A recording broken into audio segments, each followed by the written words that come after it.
ஒவ்வொரு காலகட்டத்தில் மனிதன் ஒவ்வொரு டைப்பாக இருப்பான். நான் ஒரே ஒரு விஷயம் இதை மட்டும் பஞ்சா சொல்கிறேன்.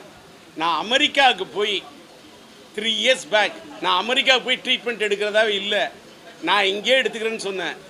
ஏன் பையன் அவர் ஆசைப்பட்டார். அப்பா, வாழ்க்கையில் நீங்கள் ஆசைப்பட்டது எல்லாமே நீங்கள் செஞ்சுருக்கீங்க. நான் ஒரு மகனாக உங்கள்கிட்ட கேட்குறது ஒன்றே ஒன்று தான். ஒரு தந்தைக்காக நீங்கள் இங்கே ட்ரீட்மெண்ட் எடுக்கலாம், எனக்காக நீங்கள் வெளிநாட்டில் போய் அமெரிக்காவில் தான் ட்ரீட்மெண்ட் எடுக்கணும்னு சொன்னார்.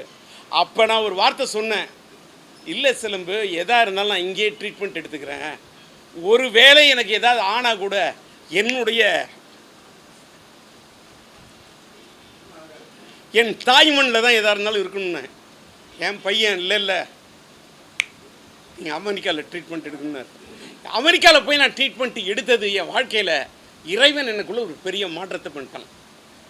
எனக்குள்ளே ஒரு பெரிய சேஞ்சை கொடுத்துட்டான். நான் மாறிட்டேன். நான் இப்போ இந்த கேள்வி கேட்குறேன், மாறிட்டேன். நான் இப்போ மேக்சிமம் அனாவசியமாக எதுக்கும் போகக்கூடாது. வம்பு எல்லாருக்கிட்டையுமே காட்டணும் அன்பு. எனக்குள்ளே வந்துடணும் அந்த மாதிரி ஒரு பண்பு. இதுதான் எனக்குள்ளே எனக்கு ஏற்பட்ட மாற்றம். இவ்வளோ நேரம் நல்லா அமைதியாக இருந்தேன்.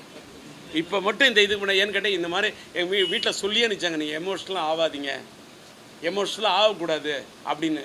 இப்படி இதற்கே எமோஷ்னலாக ஆகக்கூடியதுல நீங்கள் இந்த அரசியல் கிரசியல் அதெல்லாம் எனக்கு வேணாம்.